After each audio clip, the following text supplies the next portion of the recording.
Okay, yeah. Welcome, guys. Welcome to the first session of the beginner tracks of AIML. And uh, Still, many people are joining, and that's great. So, as for the late joining, people who have joined late, I had just we had just I had just asked them like from which year you all are.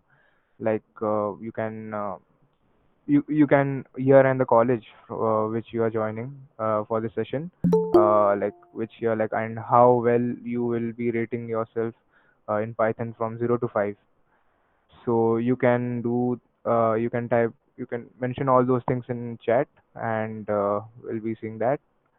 And I see most people are from third year and RIT only, and also I see many people, some people are from different colleges, and that's great. And this session, basically, let me give a brief intro about myself. And this is my second session. If you have not seen our previous session on decoding domains of AIML, where I had given you the walkthrough of what AIML domain is, and we did a cool project, and you can watch that video on our YouTube channel, Google Developer Students Club RIT.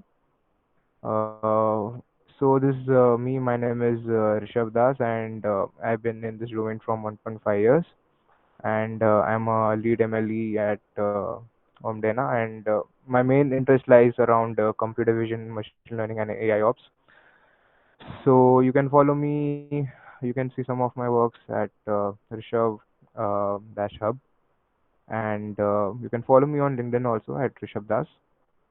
I hope I'm properly audible, no background noise. So yeah, with this, let's see what would be our agenda.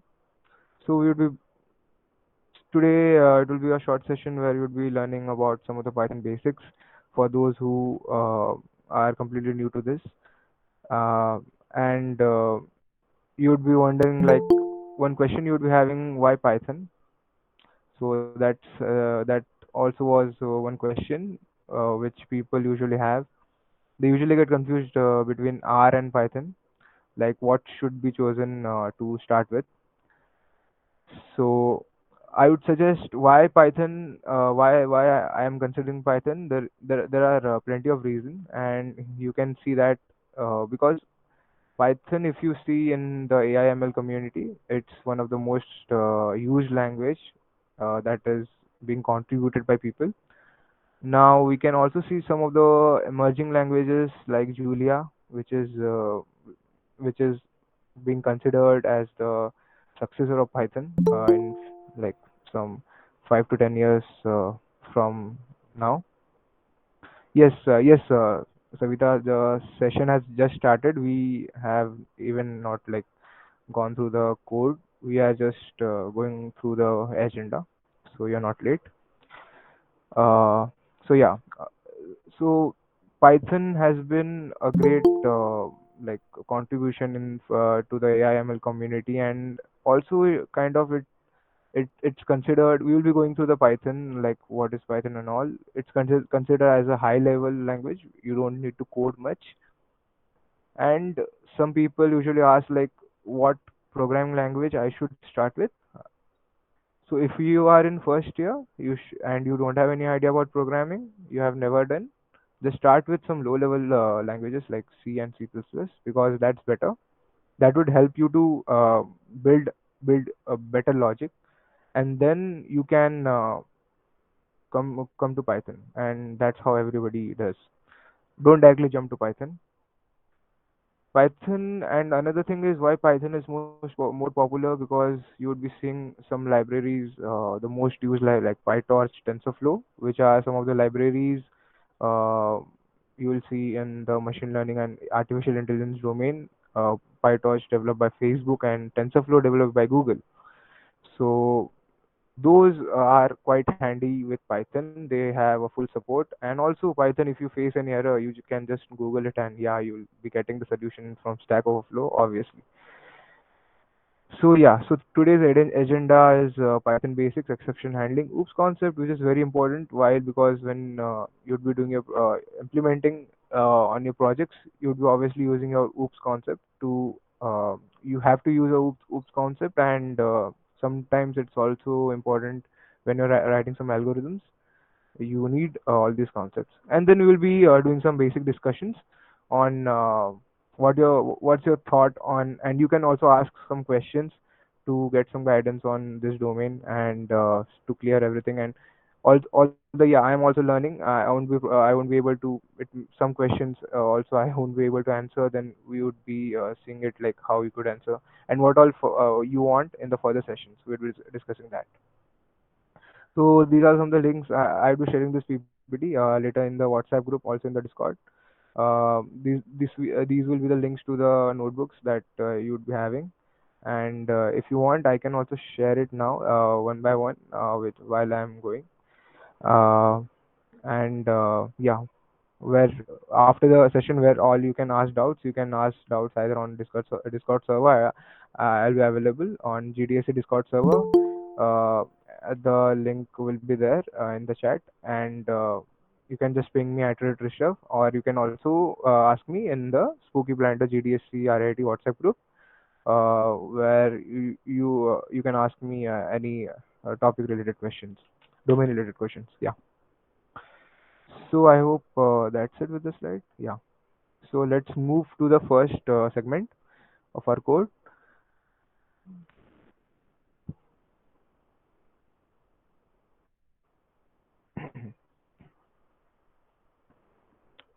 So yeah. So this is the basically, if you guys are aware with Google Colab, it's a kind of Jupyter notebook. It's a Jupyter notebook that has that is provided by Google. So it gives you the access of RAM. Although see, you can change the runtime. You can also have a 12 GB of GPU. Change runtime. You have a GPU, and also you have a tensor processing unit TPU. You can change to TPU, but the current operation that you would be doing doesn't need GPU. So you would be working on CPU only. So let's set it to none and save it. Then there will be a connect option. Let me share this link so also you can uh, do along with me.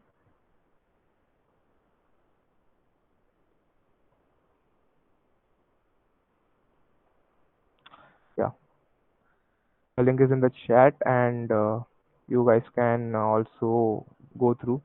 So this is an introduction that I gave of the Python's some theory, like it's object-oriented, high-level programming language, and all this. So these are the some versions, Python versions. So previously Python had two versions, Python 2, and currently that it's going, it's Python 3. And recently I guess Python 3.11 we are having, but it's not that stable, but it's quite good. I have seen Python 3.11, it's quite good. So we would be using Python 3 because the the collab environment, the collaboratory, the Google Colab that we are working on, Jupyter Notebook, supports Python 3. I think it supports Python 3.7. So the current the previous versions of Python 2 are deprecated, and we just have Python 2.7 that is left, that is still working. So people, because there are some projects that are implemented in Python 2.7 that it's still going, and they are still migrating to Python 3. So that is the reason they are having. So one some important thing which you need to download is Anaconda Python distribution. So you can go here, and you can get started with it. You can download this Anaconda, which would provide you like, if I can show you, you will, if you guys don't know, you can download the Anaconda prompt. So there will be a set of packages that you would be getting, like a Anaconda prompt and all. So let me see if it's not visible. Okay, this Anaconda prompt is not visible. Okay, this thing. Yeah. So this Anaconda, and you can download from here. So they would be having the products.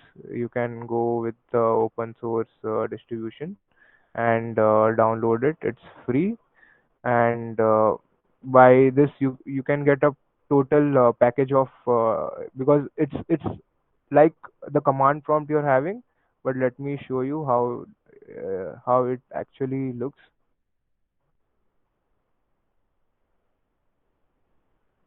Just a minute.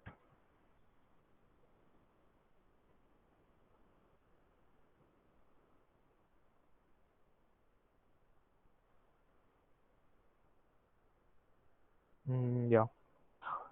So if you search here Anaconda, so this is the Anaconda prompt you'll be getting, and yeah, you'd be able to you'd be able to create environments, and like for example, I want to create uh some environment. I can create my environment. Sorry, it's I had to create an environment. So this I need to after creating, I need to activate some environment, so you can create and activate your environment. So currently it's in base environment. So there is also concept of Python environments, which would for example, you're working on a face recognition project, so you can create your own face recognition environment and work on it, and you can install your own packages. For example, I was currently working on this project. So let's have a look. So this is the this is the environment that is initialized, and here all the packages would be installed, and I can. So the main aim is you don't want to disturb your base environment, because if you disturb your base environment, that would be of like it would create some problems. And also when you are creating environment, you can delete it anytime, and so that to free up some spaces, because these libraries like TensorFlow and PyTorch are quite heavy, so it can make environment around 1 GB big. So these are some of the insights about how you can create your environment and what is Anaconda. So you can also enable Jupyter Notebook. So how to enable Jupyter Notebook Anaconda? After you download it, you will be getting this type of prompt. So just write Jupyter Notebook and just press enter. Uh, so there will be a pop out there will be a windows that will be popping out here. Yeah, it has started, and okay, it got started here. So if you see, there's a Jupyter notebook that I got, so you can create your own any notebook like similar to it. You can create something like it looks similar to it. So you can go inside this, and for example, I was just see. This looks quite similar to what we are working on. Just the difference is here you don't need to install any packages. Here everything is pre-installed. Some packages are not installed, so all these things you don't. But here you need to handle all this like by installing all those packages. So okay, so these are some of the thing which would give you a start, like how to start at least with your project. So okay, let's close all this to terminate this control C, and it's terminated. Close it. Okay, so let's move further. These are some of the installation, and these are what is a Jupyter notebook. I showed you like what is a Jupyter notebook and how it is. So it's similar. These are how it works, and this how to install a Jupyter notebook. So this Conda install Jupyter notebook. Previously, Jupyter notebook was not internally available inside Conda, but now it's internally available. So you don't need to install it. So then just to launch, I showed you how to launch a notebook. But just in the prompt, Anaconda prompt, you just need to write Jupyter notebook, and it will be running in the localhost 8888. And let's quickly start with some of the data types. For the people who are currently knowing the data types, so like good well versed with the programming, they would be also knowing some of the data types, the fundamental types that are present. So first is the integer. So this is the integer data type. Uh, then comes the float data type. So for example, float is like 1.4. I'm writing. Let's see. Yeah, this is the float data type. And boolean means true false. Like integer and the main difference between integer and float is like it's a decimal point. Like if you have even, this is the float data type, but this is not a float data type. This is an integer, so it should be a natural number. Yeah. So the boolean. So what is boolean? Boolean is either true or a false, either zero or a one. So either true or false. So let's check the type of it. Yeah, it's a bool. So it's a boolean data type. Let's quickly go to the next data type. That's string data type. So string is something like your name is so like my name is Rishabh. That's like the type. It's it's string. So this is the string data type. It's quite simple to understand. Complex. Complex you must have learned in your 11th and 12th what are complex number. So there will be a like real part and an imaginary part. So it's you can let's see. Yeah, so from here you can see that when we have x dot real, it will return 1, and when we have x dot imaginary, it will return 2 because 1 is the real part and 2 is the imaginary part. Okay, let's quickly move to. Okay, so these are some of the data types, and it was quite quick because there is nothing much here, like integer, float, string, boolean, and complex. They are quite easy to understand. So the next is how will you be initializing the variable? So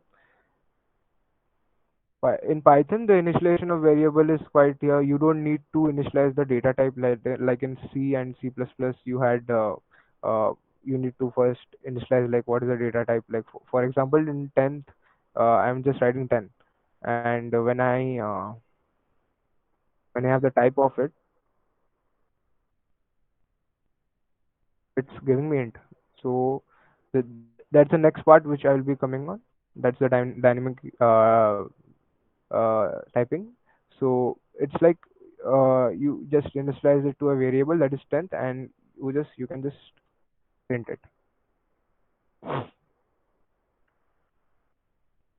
Yeah, guess we'll be getting 10. Yeah.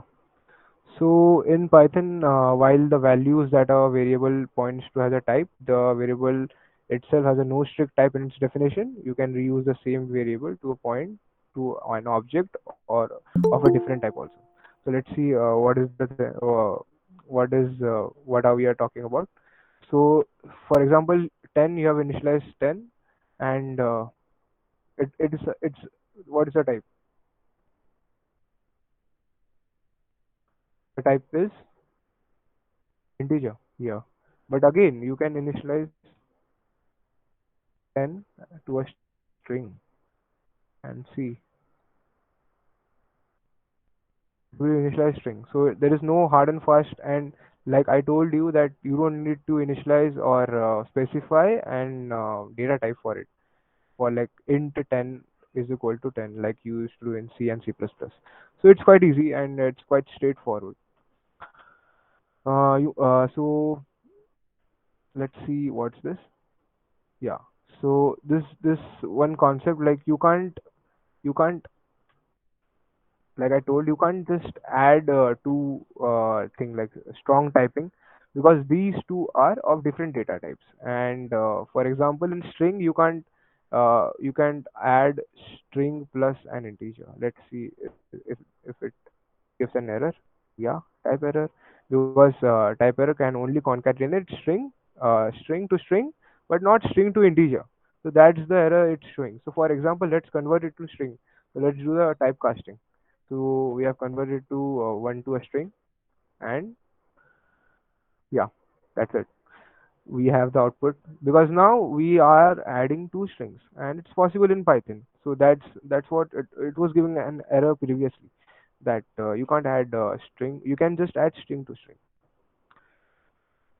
So yeah, let's this is the simple expression boolean evaluation. So yeah, these are some of the things which is like true and false, like 0 and 1, like which you have also which you will be learning if you are in first year or if you have gone on second or third year, like if you are on for from electronics background or any in the microprocessors also topic in engineering, we'll be learning about like true or false, true and false. What would be the output? Not true would be obviously false.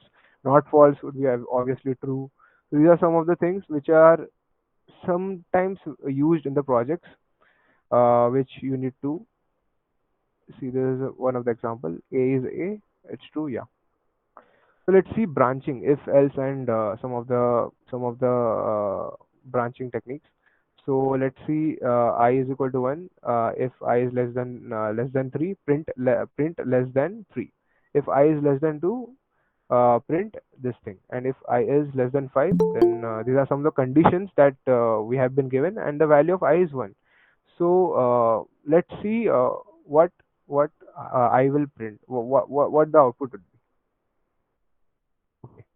So the output is I is less. So how was the flow of this code? First, it went inside this loop. I is less than 3, and it had print 3, and then it again went inside this loop. I is less than 2, and it again print this FSD. And why it didn't go here? Because it had previously been satisfied here. Because as it satisfied here, it didn't go and loop around here. So this was something about looping. You can the use how you can use if else and like or if else and elif, like else if, how it's written in Python is elif. So in previously in C and C++ it would be else if. So why I'm giving the analogy of C and C++ because I hope like most of the people at the beginning they learn C and C++, so that's why. So yeah, these are some of the things. That is list. So list is something I think one of the most used data structures in Python. So list is basically, let's read out the definition. Yeah.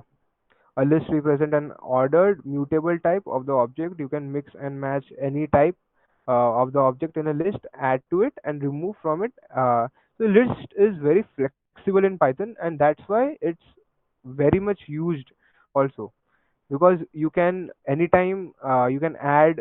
We'll be seeing all the operations, what all operations we can do in list.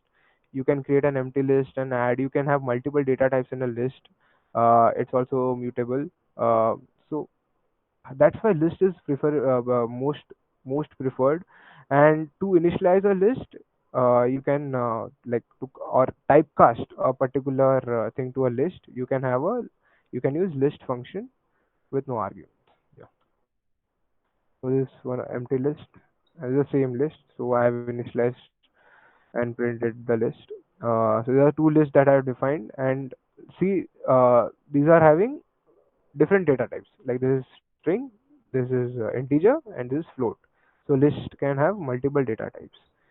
And the best thing is you can also just append to list by just adding it. So this is one of the thing. Yeah. And then you can print it. Let's see. You can append the to list and just initialize it to this, and if you print it, you'll be having the same output.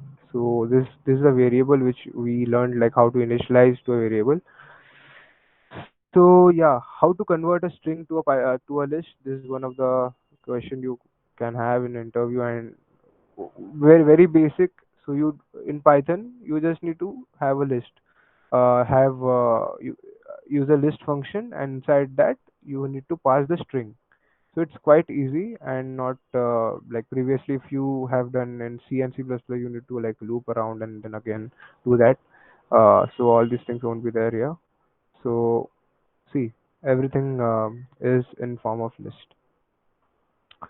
So let's see, we have L and how to loop to a list. So now the thing is, somebody asks you, I need all the elements that are present inside the list. I want it here. So what you would be doing?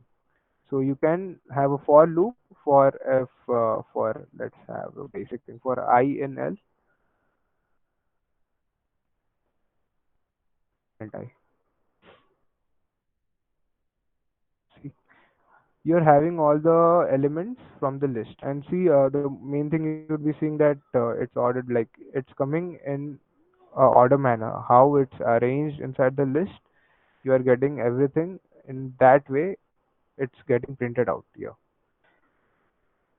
Okay, so let's have the next concept of loops in general statement are executed sequentially.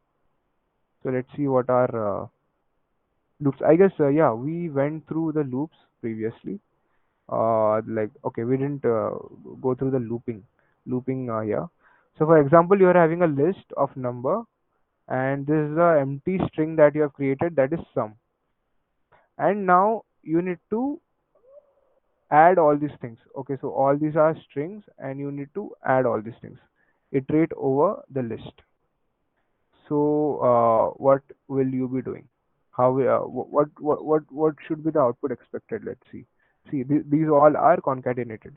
For example, not we don't have this. We have something like 49, uh 77 and 5. And this is an, let's see what happens if you have an empty list.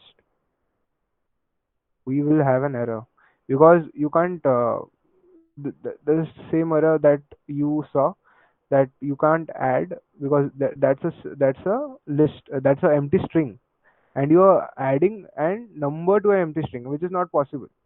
So what you have to do here, you need to, let's see if it shows, if it gives us output. Yeah, 131 is correct, obviously. um because now we have initialized an empty zero. It's not an empty string, it's an integer, and we are adding integer to an integer, so it's possible, and we are having the output. So that's how you can get the sum of all the list. And there's another way which you can how we can get the sum of the list is by, it's a very easy technique. In Python everything is easy because you have numbers, just paste it, and let's see. Yeah, you got the sum, and it's quite easy. You don't need to do all these stuffs. And s- this is one of the built-in function that is available in Python. But for example, uh, let's see if that is available or not. Okay, we'll be seeing it later. So yeah, these are some of the condition looping with for loop with else. You can have a look to it. And then we have while loop. While loop, it's also similar to other programming language, like you are having n is equal to 10 and sum is equal to 0, and I have you have initialized to 1. So I is less than n, obviously 1 is less than n, and sum is equal to sum plus I. And then you are incrementing I till I is equal to n. So let's see what would be the output. So you are basically getting the sum from uh, 0 to 10. You are calculating the sum from 0 to 10. So this would be the output. Yeah. So for those who have joined late, so you can go through the notebook link that I had shared, that Tomkar had shared. Yeah. So let's see. Yeah, range function. Range is one of the most important function that you'd be seeing with the use that is used with the for loop. So let's see. So for example, you need to print what does range gives. So you need to print from 0 to 10, 0 to 9. So you can just have a range 10, and you can typecast it to a list, and you'd be getting the list of from 0 to 10, so 0 to 9. So that's how you would be getting the all the numbers from 0 to 9. For example, you don't so let's see what does this give. So what does range gives? For example, you don't need to print from 0 to 9, you have to print from 5 to 9. and 10 is inclusive. 10 is not included. So let's see what we get. Okay. So we just get from the list of 5 to 9 because we start from 5 and we ended in 10. So let's see if you one best thing in collab is you can place your cursor here, and yeah, it would be giving you the whole description about what range is. So as I told, uh, the first variable is parameter is start and the second parameter is stop. So that's how you'd be getting the list. So similarly, let's see what this is. Okay, so before that, let's see what this is. So we have learned what will this give? This will give from 2 to 19. But what does this mean? Let's see. So what does this give? It gave 2, 7, 12, 17, and by using a logic you could figure out that what does 5 does. 5 do, it skips it skips from 2 to 7, like it will skip 5 element from 2 and it will give the next element. So 2, 3, 4, 5, 6, 7th, the seventh element will be the fifth element. So that's how from 7th, 8, 9, 10, 11, 12th. So the 12th element is the fifth element. So it will be skipping you the rest of the. So for example, you don't have to skip. So it has so when we are using the skipping thing, like we had used 5, so it had skipped these much element. Okay, so let's see what all things are important and not that basic. Okay, so break and all. Break is like so if this so if for for value in string, if val equal to I, it will break and print the val. Let's see. So what did happen? What happened here? So for val in string, so we are looping through this string, string, each and every element of the string. So if s equal to I, it would break. No, it's not equal to I, so it is printing it. If t equal to I, no, it's not. So it's printing it val. We are printing the val. T is printed. R is not equal to I. It's getting printed. And when I is equal to I, we are breaking the loop, the for loop, and we're coming out of it. So this was the for loop. This was the for loop, and we came out of it, and then we are printing the end. So from that you understood like what does break statement do. So it's written clearly. The break statement terminates the loop containing it. Okay, so break statement is very useful. In many cases, it's used. So similar to break, there is another statement which is more useful. That is called continue. So what does continue statement does? So continue statement, you can see it's similar. So if it's equal to, even if it's equal to I, it won't print it. It will loop it. So you see str, I is not here, ng. So the continue statement is used to skip the rest of the code inside a loop for the current iteration only. So it will skip when the val is equal to I. So yeah, so this was some of the basic, and this is the kind of summarization how we have implemented all these things. So you can see, yeah, the next thing is how you can take the input. Okay, so using input you can take the input of anything. So for example, this thing. So it will ask what is your age first. So let me write that, and then your it will print everything, and it will print the type of like what's the age.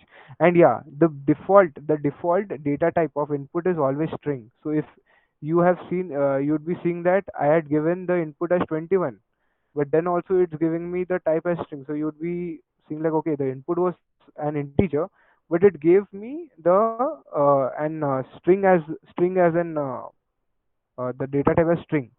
So it's quite curious because I haven't mentioned what should be the data type of my input. I have just mentioned it as okay, take the input. So to mention that the data type should be string, you have to typecast it. Just typecast it to integer. And here, age is let's. I'll be doing something. Don't get scared of it. So this is something you can have. You're printing it.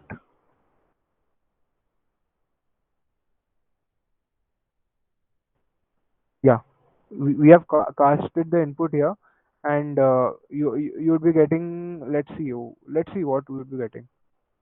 Okay, this thing is was missing. Yeah,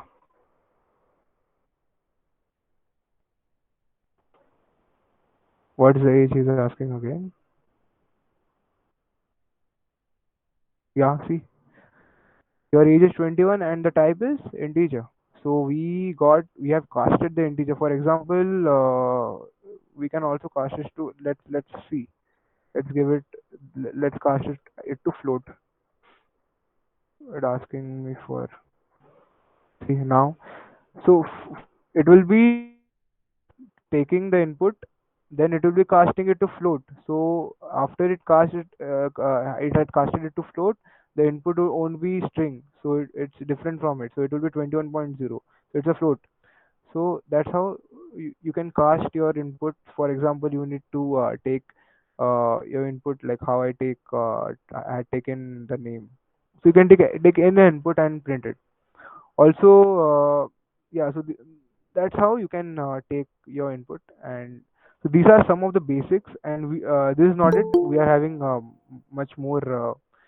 We are having more two notebooks where we would be seeing like what are the different data types like the string, tuple, and set, all those things.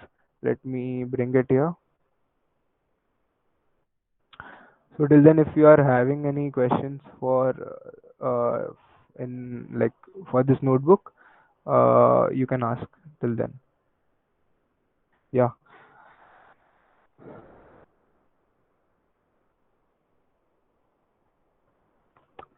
So yeah. So this is the next part of next part. I'll be sharing the code also. So you can keep all this for practicing, for doing, for learning the basics of the Python. And the best thing is you'll be getting the hands-on experience. That's main because Python is not theory.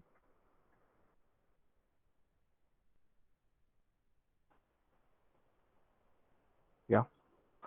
Okay, so so here you would be seeing about some of the topics like you can see that's mentioned.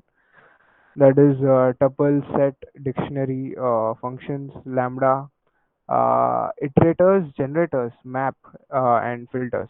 So for interview perspective, these are some of the things that are most asked because these are very much used in your AIML, and they would ask like what is the lambda functions, what are iterators, and what are generators. So we would be all be seeing like what are all those things. So let's move. Like we saw list, we have tuple. So in the previous notebook, we saw we had list, like these all things if you remember. So this was the list. So similar to list, we have another thing called tuple. Okay. So what is a tuple?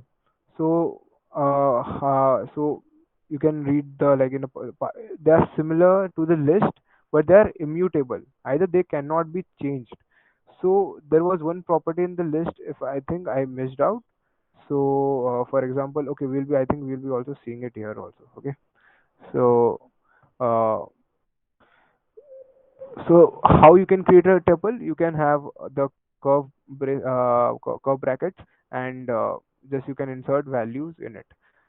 And after you insert the value, let me connect. Okay, let me show how you can connect the notebook. Okay, so you can see here now it's not connected. Okay, so just go to the runtime, change runtime. Okay, it's to CPU. and just press connect. So it's connecting, initializing, and so here you would be seeing that you are having 12 GB of 12 GB of your RAM and around 107 GB of the disk memory. So disk memory is basically whatever you can store while your this is connected. Once you disconnect it, all the data would be vanished. So you have so that 107 GB is the runtime data, not like it will be stored permanently. And also one best thing of this is you can connect your drive also. So by just clicking here, you can connect your Google Drive. So if you're having any files, for example, you can connect your drive and then you can have a route to those files and you can just retrieve all those data from the files. So all those things can be also be done. Okay. So let's take the type of the type of this thing which we have created. Okay, T is not okay. I didn't run this cell. So we have see. So this is one of the data type that is tuple. So let's see if tuple can have more than one data type. Like can it have a string and also integer? Let's see. Let's see if like if we can't, then it would be giving us an out error, obviously. Okay. So yeah, we can. We didn't get any error, so obviously we can. So let's create a list and see like why tuples are like okay, what is the difference between a list and a tuple? This is one of the one more questions that is usually asked.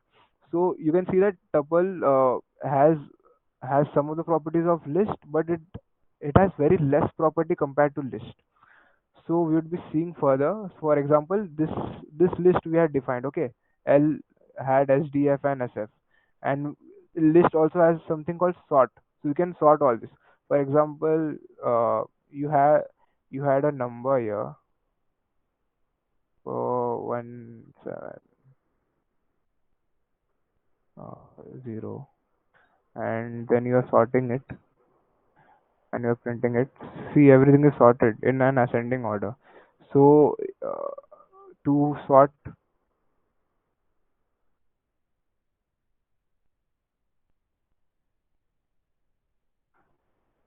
Okay, so to sort in a descending order, you need to pass reverse is equal to true, then it will sort in a descending order to on by default it sorts in ascending order. Okay, as you saw. Yeah.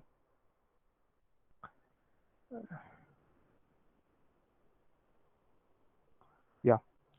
So now, what is the difference between a list and so you can access the different elements in a list. For example, for L, the zeroth, yeah, the indexing. The most important thing is indexing in Python starts from zero. Like if you see in MATLAB and all, it starts from one. So this would be the zeroth element. This would be the first element, and this is the second, and this is the last element. So for accessing the first element, you have to put L0. Okay. Let's see if we get some output. Yeah, we got the zeroth element. And similarly, to get the last element of L, you can do L minus 1. So you will be getting the last element of the list, that is minus 9. So let's see some of the basic methods of the tuple. Like we had yeah. So these are index and count. So what does dot index? So T was a tuple. Let me print it out here. You can add code up here. Okay, let me print the tuple that we had initialized above. So okay, this is our tuple, and we need to search like what is the index of this thing? What is the index of this one? The string that we are having here. Okay, so what you can do? Just t dot index one, and it had returned 0. So it says that this has the zeroth index, and that's true. Yeah, one is at the zeroth index of the t. So what does index? It will return the index of the particular variable that you are initializing here. Okay. So the next thing is count. To count the number of times a value appear. For example, Okay, here we had everything two times. So let's see how many times did 2 appear. Yeah, it says one time. Yeah, so that's true. 2 is only one. It has only appeared once in the in the tuple. So a tuple is immutable, and so what does that mean? The values inside the tuple cannot be changed. For example, in T, in the tuple, in the zeroth position, the zeroth indexing. What did you have in the zeroth indexing? You had one. So can I change it to Rishabh or AIML? Let's see. No, it gives like tuple object does not support item assignment. So that means that you can't change. It's unlikely that in list, it's unlike list like where you can change the element. For example, the zeroth element, the let's print L and see here. Add a let's print L first. And okay, one thing, how to run this, you can either click here to run a particular cell. These all are called cells of Jupyter Notebook or Google Colab, or to run it, just hard press Shift and Enter. So this will run. So that's a easy way to run. So for example, the L, the zeroth element of the L, I need to change it to something called 67. Let's see if does that happen. Yeah. Let's see. Let's print L again.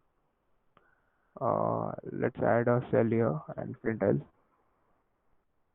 See, we have the zeroth element is replaced, and we have 67 now.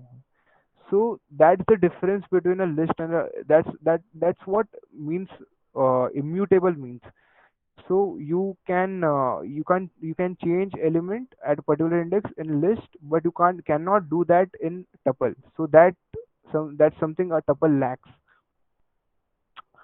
So the next thing is in list you can append elements. So for example, there is a function called append, l dot append. For example, you need to append 33. Okay, and let's see what is the final list. See, you have 33 appended in the in this list or in the previous list that we see. So there's one extra element that we can add properly in a list, and it's not only with numbers. You can also add a string. Okay, so let's see, does it happens with tuple? No, tuple object has no attribute append, so it doesn't have an attribute append. So that what does that means? You can't grow a tuple. It will have that similar size. Then this then you would be wondering that why you would be using tuple, like what's the use of it. So you'd be seeing from my experience, what I see, tuple can be used in places where you don't need to change your value. So that's the property of it. So for example, you are having an image. So an image has how many channels? RGB. So it has three channels, and it has height and the width. So if you want the shape of an image, it will print height, width, and the channel number of channels. So at that point, it gives a tuple value, because you can explicitly change the height and the width and the channel of an image. You can't do that. So that's why it is stored inside a tuple. So that's how you can do that. So there is something next called sets, which is also very useful. So it's sets can be considered as a mixture of dictionary and list. So dictionary, I think we haven't covered yet. So we would be also covering dictionary. It's actually, if you guys have learned data structures and all, it's similar to hash maps that we have in data structures and algorithms. It's in Python, it's called dictionaries. It will have a key value in pair. So let's see, this set, very similar. You can add to a set, and then you can print. Okay, so that's the empty set we had created, and then we added, and you can that's how you can add to. Then you can add one more element. Let's see what is the how many elements are there. There are two elements, and you can see two is added, and then three is written. So from that, let's add another element. Okay, it's arranging it in a ascending order. Have you noticed it? So that's something a unique thing about set. And also in set you can't have repetitive elements. It would be considered as one. Let's see if that's the thing or not. And yeah, that's this is one of the thing. So how will you convert a list to a set? So for example, you are having a list and you need to convert it to a set. So these two are two different data structures that you have, but you can do it simply by just having set. Uh,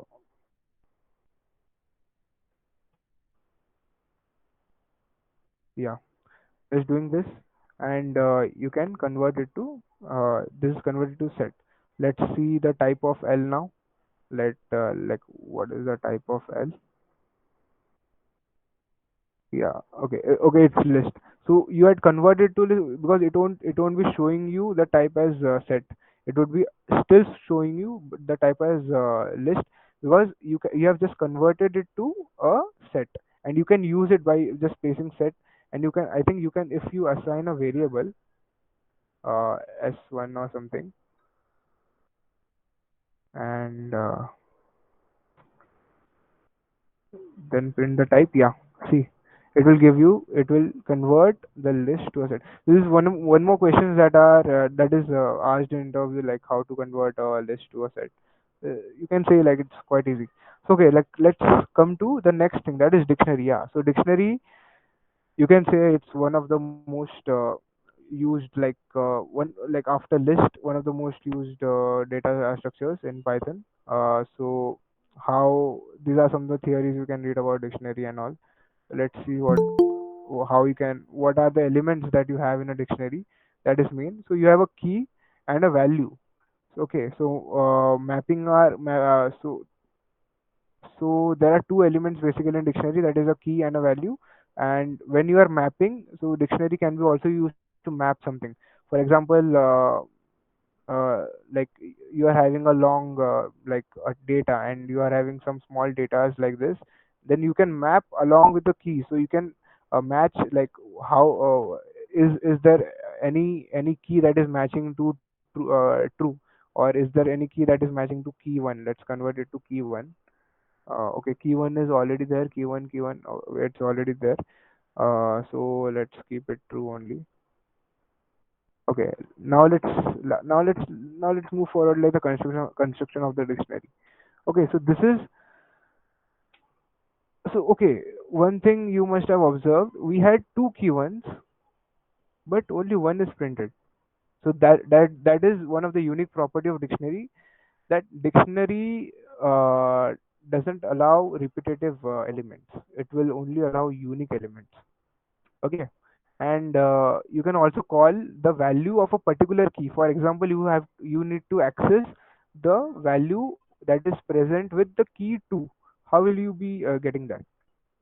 Okay, so that's how you'd be getting the so key 2 had the value. You can see here key 2 had the value 2, and you're getting the same output here. So that's how you can get the access of the next value. Okay, so let's so yeah, these are some of the elements of what you can see. So here, like you can access the key values, and you can then access the second element or the third element of these all things. So yeah, these are some of the basic things which you can go on and you can try by yourself. Uh, Let me see if there is some new thing.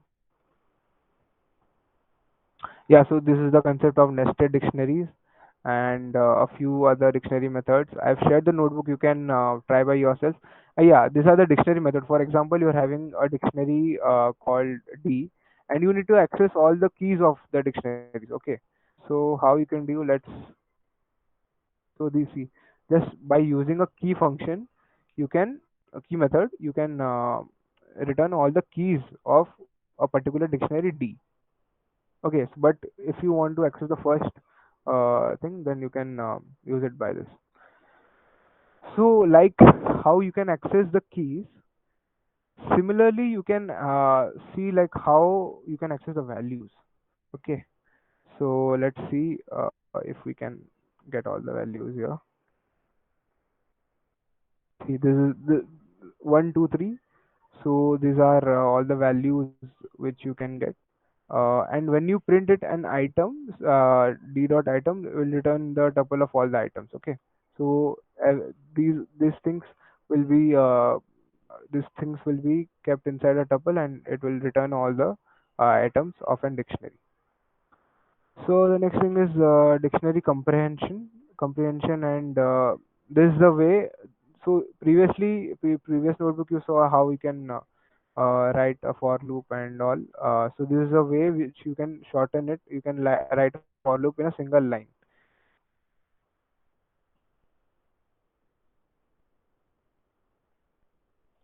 That's how you can add in a single line. Okay. So let's move further and see introduction to function. Yeah. So this is something that is important, and intro to functions. Let's see. Yeah. So you'd be seeing. Let's see what are a function. A function. So what is a function? A function groups a set of statement together to run the statement more than once. So how you can use the function is like you can one for example you have a function to find the sum of n elements. Okay, and you need to use that particular thing, that particular formula repeatedly. So what you would be doing, you can just create a function and have two arguments and like the input values to this function, and just have a return statement, and then that will be returning the desired result of the value. And you can just use this function repeatedly, like by not using that big formula that you're having. Okay, so that's how functions are friendly. So you can define a function using def, and these are the some of the parameters of the function. The name of the function here would be there here, and the parameters would be here. A simple hello function. Let's see. So for example, you have defined a hello function called that will print hello, and then call the function. See, we have it printed. We have hello printed. So yeah, that's how you can. Then a second example, a function with a greeting example. So for here we didn't take any parameters. You see, okay. For example, now we have a parameter called name. So let's define a function. Then let's have a name called. Okay, so a deformat a number is required, not a string, because we have formatted it to decimal, not string. That's why it gave an error. For example, we are having, yeah, hello 31. So see, we hello is printed and then 31 is printed. So that's how you can initialize a parameter. It's not like you can have n parameters. You can have anything here, like anything. But you should have all these things here also. It's not like you have all these things at you can ignore all these things. You should also have, or you have to initialize all these values. Like for example, this is 31. Let's see if we're having it further. No, we don't have that example. Let's create our own function. Print name. Then we have an age, and we have the college, and let's hello. I am name. Then this I'm writing for trial age, and then okay, from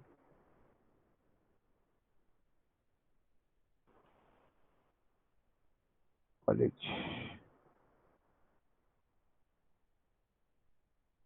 Forgot this. Yeah, and a function, and Let's print it. What is my age? Okay, let's have an age. Okay, the main thing is I have not mentioned it as what the data type it should be. So for example, let's initially take it as uh,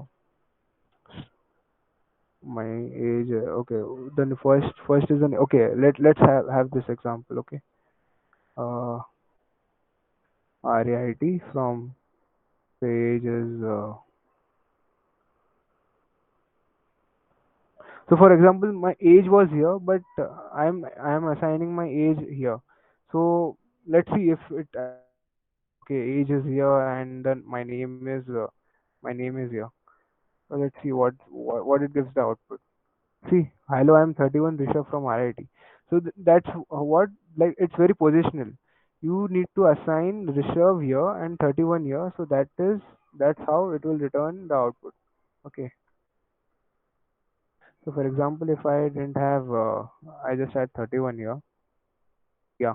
So it has automatically typecasted it to integer. And hello, I'm Rishabh, 31 from RIT. So that's how you can add multiple things here and create a function by yourself. Okay. So this was the print statement, but uh, if you see a function should always return something. So let's see some examples that use a return statement. Return allows a function to return a result that can be stored as a variable or used in whatever manner a user wants. Okay.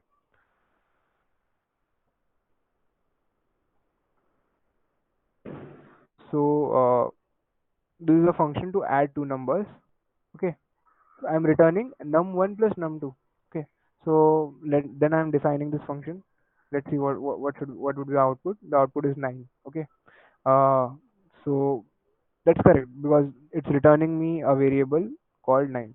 Let's check the type of it. So the type is integer. You can even store the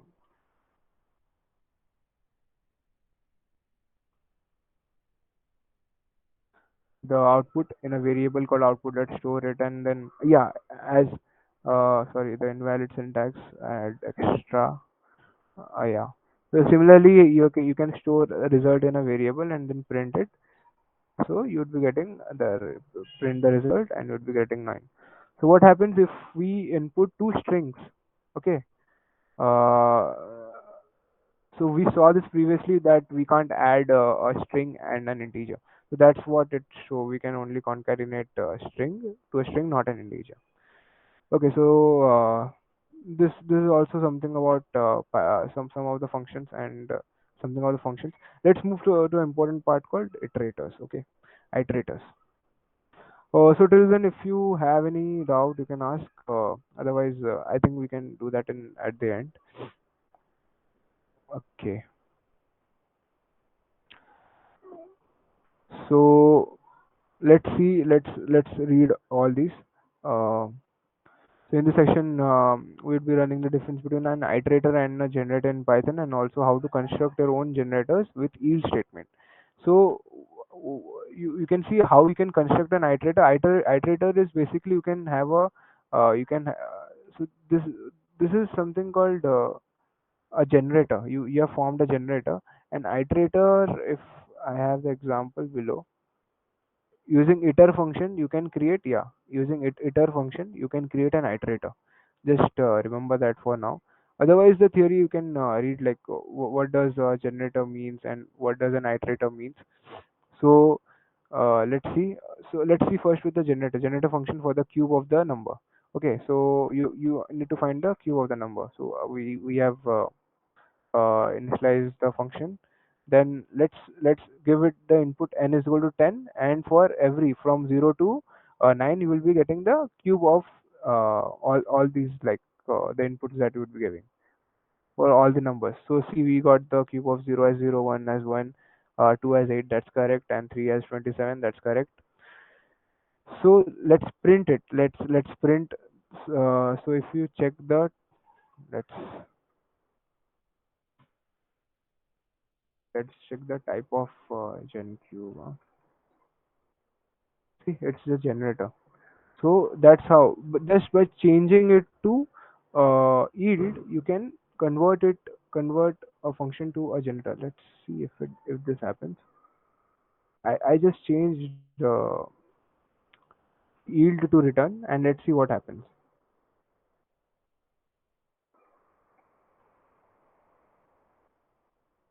See, int object is not iterable. So now you can't iterate through a function, because I had converted this function to a, a I had converted from generator to a particular function, so you can't now iterate through it. So that's how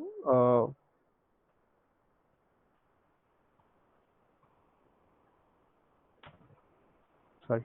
So that's how a particular function is different from a generator. So using generator, you can print all these things, and let's check the type. So great. Since we have a generator function, we don't have to keep track of every single cube we created. Generators are the best for calculating large sets of results when we don't want to allocate memory for all the results at a time. Let's create another sample generator which calculates Fibonacci number. So Fibonacci number, if you know, like one, if you have to initialize the two numbers, one, then one plus one two, then like the the previous number and the next number, it will add and give the output, then one plus two, three, and then two plus three, five, and that's how it would be giving. So that's let's create a function called this, and see, we are using here again yield. So it's not a normal function, it's a generator. Okay, just by changing it to yield, it becomes a generator. Okay, so let's see. Yeah, so you get all these series, like what I was talking, one plus one two, two plus three five, 3 plus 5 8, 5 plus 8 13, 13 8 plus 13 21, and that's the Fibonacci series. uh, and what if it was a normal function? What would it look like? Okay, so this is what how you can create a Fibonacci series using a normal function, and this is what how you can create a Fibonacci series an uh, uh, using an yield function or a generator. See, here you don't need to iterate through, because uh, you are storing everything in an output, and then you are giving. So what it's doing, it's actually allocating a bunch of memory, like all these lists are getting stored here. Unlike here, it's giving us an output one by one, and it's not storing, it's like dynamically allocating it. So this was something about generators, and you'd be seeing it not much used, yield function. It's just good to know about it. So let's see. Then again, we have a generator. Okay, so this is a generator function, simple gen, and then you want the first element of the generator. So how you can get the first element of generator without using for loop? Okay, without looping, you can just use a next, get get the first element. For example, then again you need to get the next, the like after three, what should be the, and again run it. You'll get four. Okay, then now you need again. Yeah, five. You got, so it's iterating through the whole thing, and it's giving from three, four, five, six, seven. So that's the use of next. Next is extensively used where we see iterators and generators to access element one by one. Okay.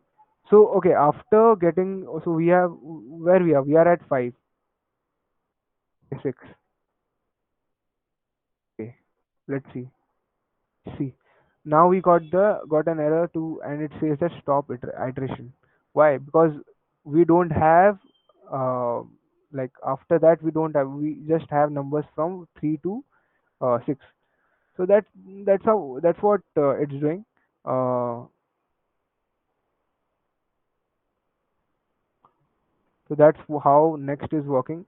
So after yielding all the values, next causes a stop iteration error. Uh, what this error informs us that all the values have been yielded.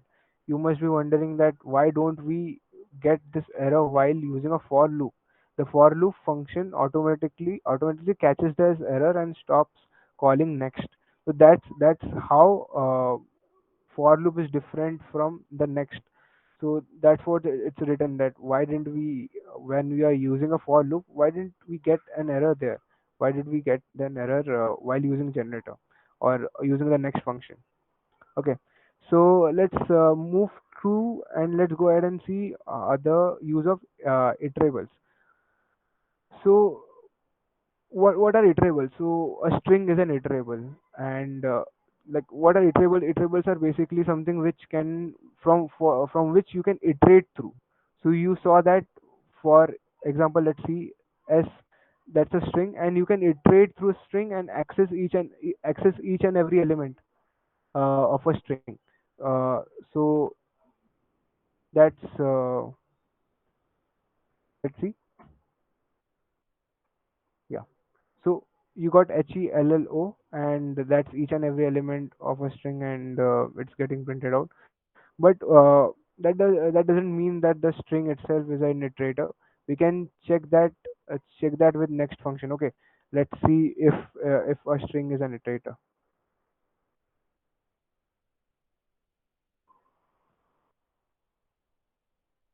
So, but the thing is, we didn't get any error here, so it means that it's an iterator. But can we access each and every element of a string using next function that we had used previously to access each and element?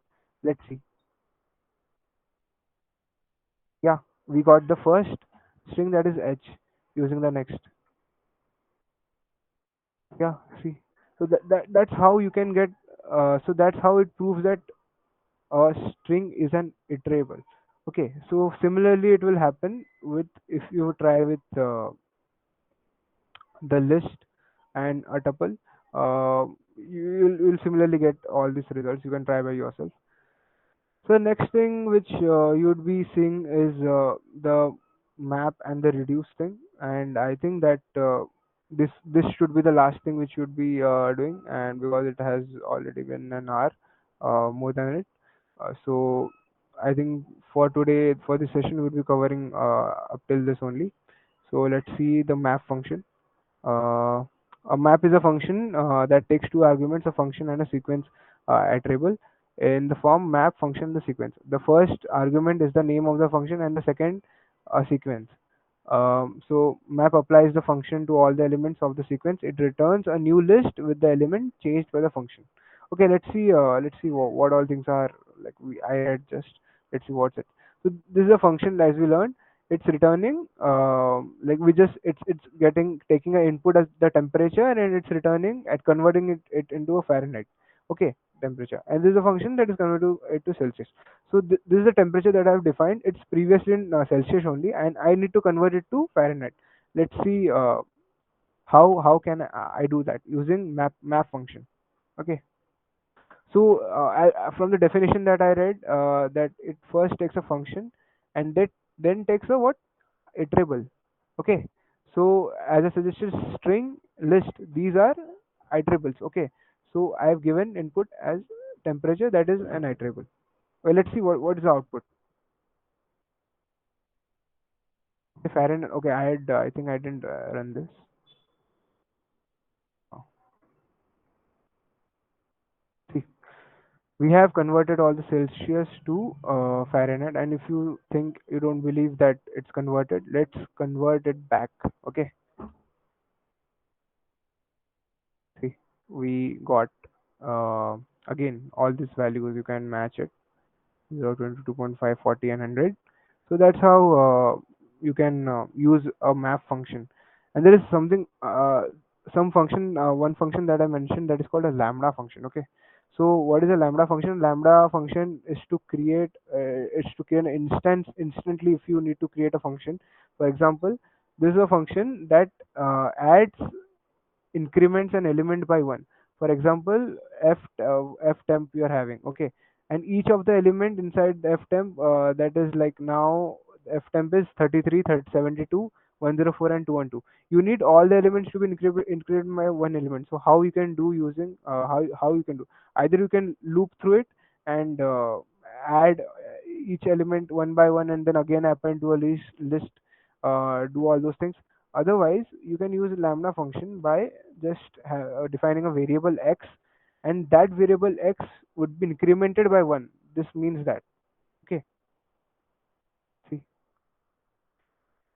each and every element are incremented by 1. So that's how you can use a lambda function. So these are, I think, some of the example of the lambda functions, and you can do it by yourself, and you can try it by yourself. uh, this is the reduce function. This is yeah. So a function reduce continually applies the function to a sequence. It then returns a single values.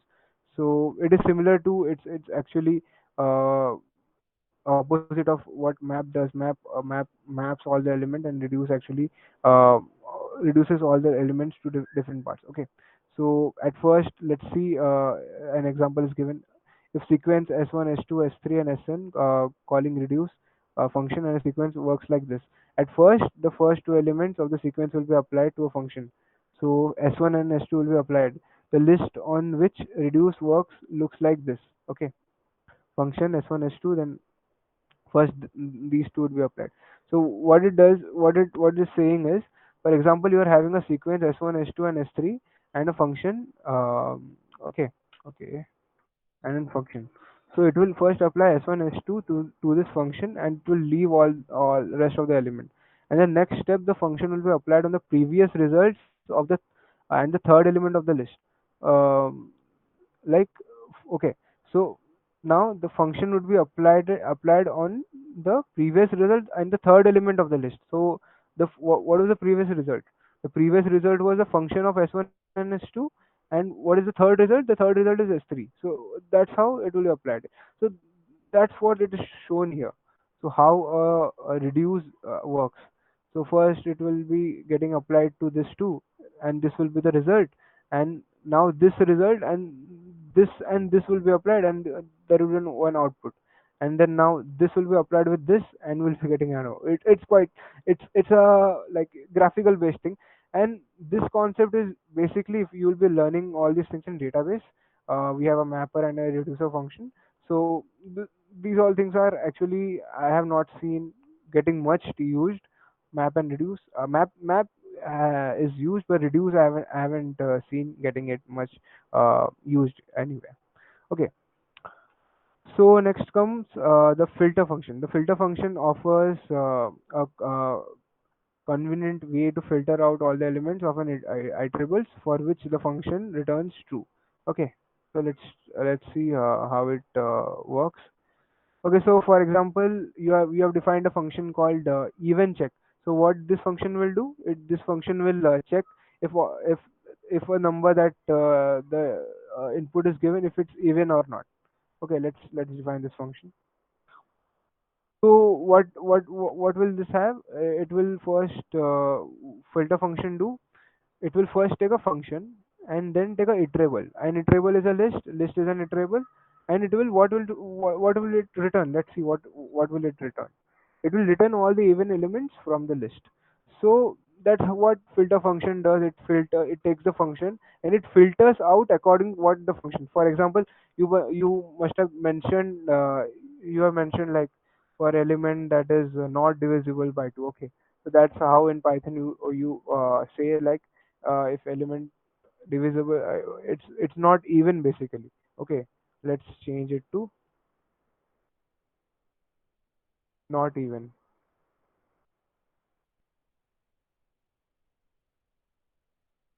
See, we got all the not even numbers. So that's what. So now let's filter a list of numbers. Note that putting the function into filter without any parameters might feel strange, but keep in mind that functions are objects as well. Okay. So these are, I think that's the end of this notebook. And yeah, so I think for today we would be doing today we'll be doing this much. And next what's remaining is oops concept. That's very important. We'll be covering. I'll be sharing you the notebook for oops concept. Like I'll be sharing you the notebook so that you guys can also have a look to it. Let me share it in the chat, and also even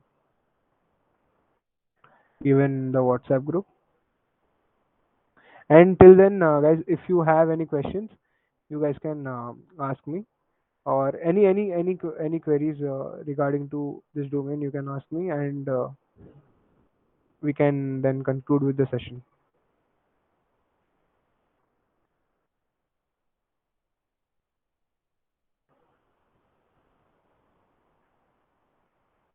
I think I had shared the notebook here, and also in the, yeah, I had shared the notebook in the chat, and you guys can check, go through the notebook, and if you have anything, you can. And for now, if you guys are having any questions, you can ask me, or else we can leave. Also, we can end with the meeting.